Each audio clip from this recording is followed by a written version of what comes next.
on the BLV. Chargers receiver Keenan Allen has been traded to the Bears. The Chicago Bears, per Jay Glazer, have traded for the all-time great Charger, Keenan Allen. It is time to bear the mother down.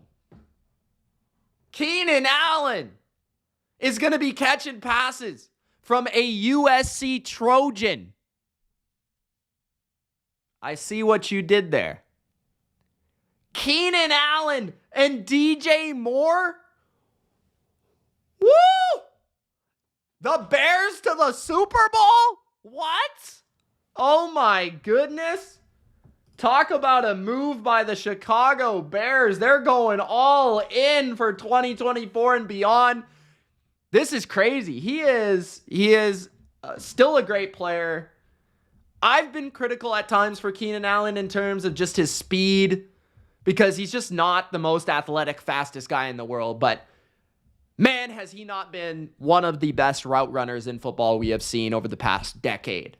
He is 31 years old and has spent a lot of his career, his entire career with the Chargers. A lot of it in LA, but also in San Diego. So I wonder if there was any sort of relationship between Keenan Allen and Caleb Williams. I don't know. Just throwing it out there. Could be a possibility. But looking at his career, he's got 1, 2, 3, 4, 5, 6 1,000-yard seasons under his belt. This past year, he caught 108 balls, guys. 108 catches, which is actually the most of his entire career. And he only played 13 games, and he had 108 catches. He had 1,243 yards, which is the second most of his career, in 13 games. That's almost 100 yards per game, by the way. That's 95.6 yards per game. 11.5 yards per reception, which is actually better. That's a better number, which is one of the areas I've been critical of Keenan Allen, is yards per reception. 11.5 is a better number than he's had, his best number, since 2018 when Phillip Rivers was the quarterback, okay? So it's been a while since he's had that yards per reception number. He had a 72% catch percentage, which means he's a very reliable target. And he's still just a super savvy, nuanced player that, is extremely quarterback friendly. If you want to make your young quarterback successful, you give him Keenan Allen. You give him a slot receiver that's going to route you up and is going to find the open space against zone coverage. And that's going to be there on third down to move the chains. So now you're talking about DJ Moore, a do-it-all player. Screen to the house, deep ball to the house. Deep route runner, but good underneath, good yards after catch. Combined with one of the best route runners in the NFL from the slot position primarily. And you're talking about one of the scariest duos in the NFL playing within a Shane Waldron offense that is a Sean McVay variant. This is going to be fun. This is going to be fun. This is like Cooper Kupp, Robert Woods, DJ Moore, Keenan Allen. Cooper Kupp, Robert Woods. That's what it is. That's what it is. Okay? So, looking deeper at his numbers, 847 yards before contact last year, 396 yards after catch last year. So he had the third most yards after catch since Pro Football Reference was taking it of his career, only behind 2018 and 2020. And in terms of yards before catch, he had the most of his NFL career, which means he was getting vertical a little bit more last year than he typically was. And I think a lot of that had to do with the fact that Mike Williams was injured. Okay. But I expect him to resume a more of an underneath intermediate role for this offense. I think DJ Moore will take a lot of the deeper stuff within the offense. That's at least my expectation. Now, don't expect Keenan Allen to be breaking people's ankles and running past them in the open field. But what you can count on is a guy that's going to catch it every time, a guy that's going to be able to separate and get open, a guy that can make a lot of contested catches. He's actually very good in that department at 6'2", 211. He's bigger than I think people think. But his grade this season, 11th best receiver in football according to PFF, 86.3 grade, 87.4 receiving grade, a 64.1 run blocking grade, which is actually pretty good. Now, the one thing you have to be concerned about with Keenan Allen is his history of injuries. He's always had a history with injuries, and he is a little bit older. So that's the one downside of this move is 13 games, 10 games the last 2 years. So 23 out of a possible 34 games. So he's missed 11 games. Some of that is circumstantial, but that is his biggest weakness, is availability throughout his career. Now, he did have a stretch from 2017 through 2021 where he played 16, 16, 16, 14, and 16 games. It's been these last 2 years where he's been worn down. But at the beginning of his career, 14 games, then 8-1. He had that 2-year stretch, 2015, 2016, where he got hurt a lot. But he's always been a great receiver. Dating all the way back from his rookie season where he had 1,000 yards and 8 touchdowns. He's never really dropped off at all. He's just been super consistent. In many ways, he's rivaled a Mike Evans in terms of consistency. He's been in the NFL since 2013 at 21 years of age, right? And he has been an 1,000-yard receiver 1, 2, 3, 4, 5, 6 times. And he's probably would have gotten 1,000 yards if not for missing a couple games, in those other seasons. So it's a really, really good player. He has a specific role in an offense, though, at this point in his career. And I think he's going to fit it perfectly for Chicago. And I think what he also does is he can play with detail, he can play with timing, but he can also play with just instincts, which I think is going to be good for a Caleb Williams because he can do both of those things. Now, he is going to end up going to... I don't know what the deal is.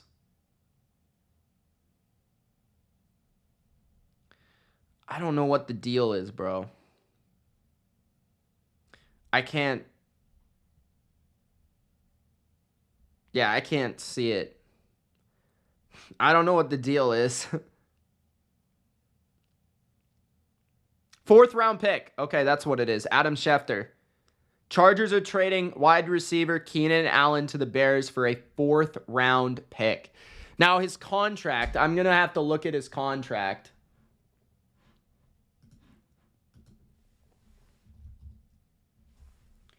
Keenan Allen's contract. I mean, it kind of makes sense. They need cap space. They're rebuilding in a way. The Chargers are. New regime. New general manager, new head coach, new offensive coordinator.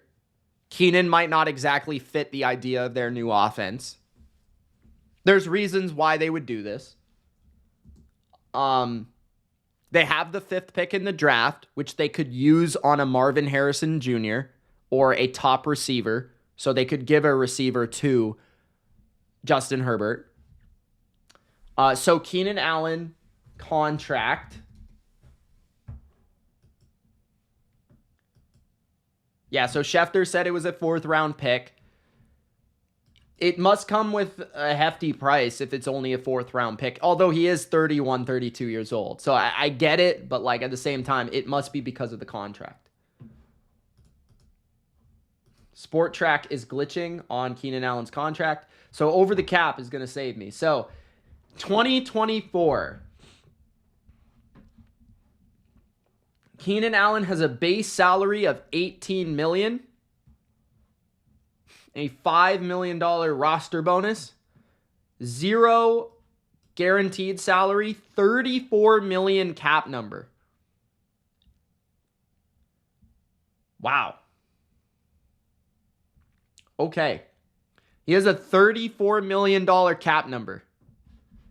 Dead money is $11 million, so we'll have to see how the contract works out for Keenan Allen. I'm sure those things are going to filter through. But that is crazy. That is crazy. So let's just take a look at the Bears roster right now. Just to continue to talk about this Keenan Allen move, which is breaking news. DJ Moore, Keenan Allen. Then they really don't have a lot else at wide receiver. Tyler Scott, Velus Jones Jr. Zamora, what are you talking about in the chat? They just signed a center, Coleman Shelton. Their offensive line is in good shape. Nate Davis, Darnell Wright, Braxton Jones, Tevin Jenkins, Coleman Shelton. They have their offensive line. They've got their 2 receivers. They need a 3rd receiver. They've got 2 tight ends, Gerald Everett, another Charger, and Cole Kmet. They've got their quarterback coming in the 1st overall pick. They're going to get draft capital back for Justin Fields, probably a 5th or a 4th. DeAndre Swift is their new running back with Khalil Herbert and Roshan Johnson. Their defense is in good shape. Montez Sweat, Andrew Billings. They need a D tackle. They might need a D end. DeMarcus Walker is currently one of the starters. TJ Edwards and Tremaine Edmonds are the linebackers that they signed last year. John, I'm probably going to take this after I'm done and upload it separately as a video, but yeah, we'll see. Jalen Johnson, Tariq Stevenson, Kyler Gordon, and then Kevin Byard and Jaquan Brisker are the safeties. So, I mean, the team's overall in good shape. They just need like 1 edge rusher, 1 D tackle, which they have a 1st-round pick, 9th overall, which they're probably not going to spend on a receiver now because they just got one. So, I mean, this team's going to be real good right away. If this team is not real good right away, then I don't know what to tell you. Like, Caleb Williams might not be the guy. If they're not really good right away, Caleb Williams honestly might not be the guy, which is crazy to say. But Hot Take says, Beauty, well, I got your back. Love the streams, bro. Thank you, man. Thank you. Appreciate your help, though. Simon says, for a 4th-round pick, did the Bears do a fleece? Not necessarily. I think it's a great move for them, so don't get me wrong. But it's a lot of money.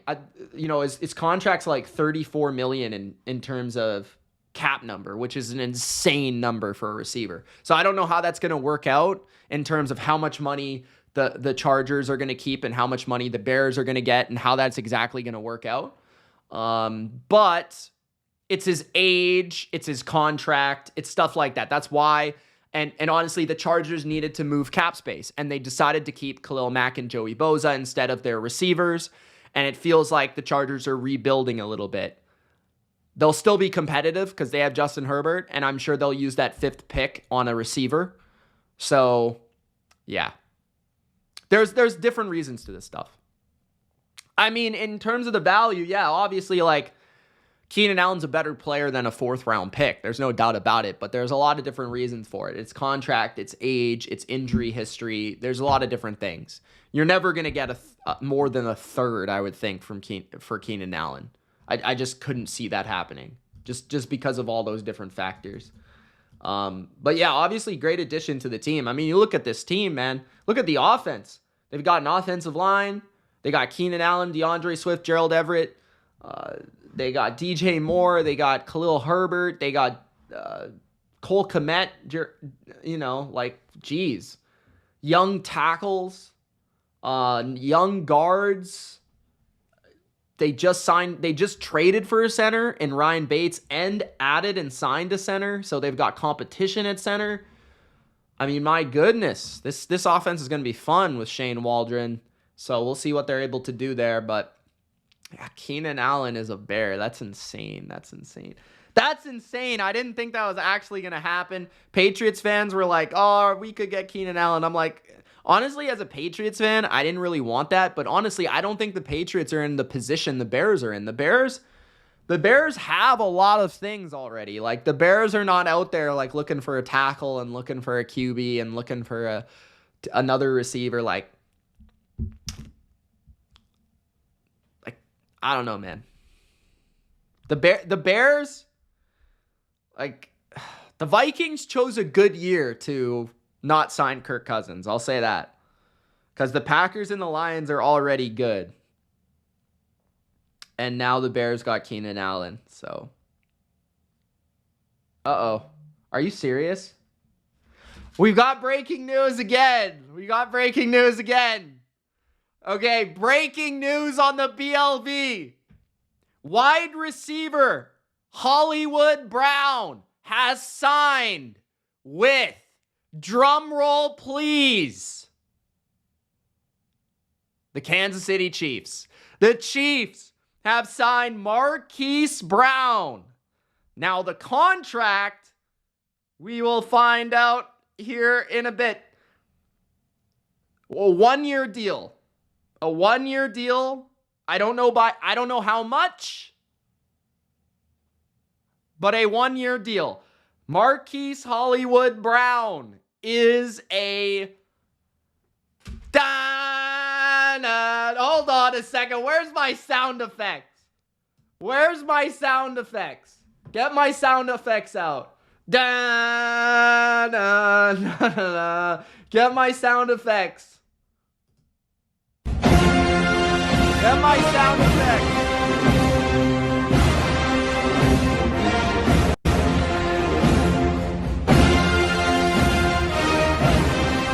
All right. Marquise Hollywood Brown is going to join the other Hollywood star. Doesn't quite work, but Taylor Swift and Travis Kelce. Woo! Let's talk about it. Okay, so Hollywood Brown. I just typed in Hollywood into my Pro Football Reference. Marquise Brown is 26 years old, turning 27 June 4th. He is a small, quick, twitchy, and fast wide receiver at 5'9", 180 pounds. He has one 1,000-yard season on his resume with 91 catches for 6 touchdowns in 2021 at 24 years old, the Baltimore Ravens and Lamar Jackson. So just shove it into the gut. Just put that knife right into the absolute sternum of Lamar Jackson and the Ravens, with a former Raven going to the Chiefs. With the Cardinals, he didn't quite play all 17 games, but in 10 games in 2022, he had 67 catches for 709 yards and 3 touchdowns. In 2023, at 26 years old, he had 51 catches on 101 targets for 574 yards and 4 touchdowns. Last 2 years, a little bit less just because of health. He's dealt with some health things. He's dealt with some things off the field. So, but I love this fit. I love this signing. I predicted it to happen. And the reason why is because what the Chiefs have needed desperately, what the Chiefs have needed dearly, is a wide receiver that can run, that can stretch the defense, that can pull defenders vertically down the field. And that's exactly what Marquise Brown can do. He can bring a little bit of Tyreek Hill. He can bring a little bit of what they wanted Mecole Hardman to be. A speed receiver that can run a legit 4-3 and can play from the slot and burn people and get down the field. And, you know, he's a little skinny. His frame isn't the biggest. He's not going to be somebody that's going to be catching 10 passes a game over the middle and taking contact. But what he's going to be able to do is he's going to get vertical on those concepts. He's going to be able to run deep routes effectively in a way that MVS hasn't been able to do, that Rashee Rice isn't able to do, that any of these receivers on the Chiefs are not able to do. He's able to get down the field in a flash and run those routes and set those defenders up for big gains. And he's going to be a chunk play specialist in this offense. I wouldn't be surprised if he had like 60 catches for 900 yards next year and 6 touchdowns. It's going to be a lot of, you know, yards per reception in this offense, I think. And supporting him, he's going to be able to take some relief away from Travis Kelce, who's aging, and open up the middle of the field and the underneath areas of the field, because secondaries and safeties are going to have to respect Marquise Brown. It's going to open up those underneath crossing routes for Rashee Rice to work underneath. It's going to work the running back. Isaiah Pacheco is going to have more room to run. So it's going to allow defenses to, stay in those too high shells quite often, which is going to open up the run game for Pacheco. It's going to open up everything else, those short RPOs and screens for Andy Reid's offense. So, Marquise Brown has had an up and down career so far, but he's a great addition to this offense because Reid is better than most at finding ways to get receivers in open space. He's better than most at finding those one-on-ones that he's able to manipulate coverages and find good advantages for his receivers to take advantage of down the field. He's really good at finding receivers free releases in his offense, bunches, a lot of those stack formations, switch releases, motion. Like, he uses all those things. That's why he has a lot of quick and small receivers, because he's not really worried about those guys having to deal with contact. He's just able to get past that and use these guys' speed, which is what he did with Tyreek Hill for so many years. So, yeah, it's a huge addition, man. It's a huge addition. It's a game-breaking trade. Or not, signing. I was just talking about Keenan Allen. That was a trade. But he is 27, and he's coming off a couple years where he's been injured. So if you're a Chief fan, the only thing I think you could be concerned about, but it's a one-year deal. So, I mean, there's not a lot of downside here. It's a one-year deal, and it's at a position of need. And even if he gets hurt, okay, it is what it is. But it'll affect the team this year. It won't affect the team long-term. It's a one-year deal. You're trying to win Super Bowls. You're trying to win Super Bowls. Hollywood is coming to KC. Watch out, Swifties, says Big Al. Love that.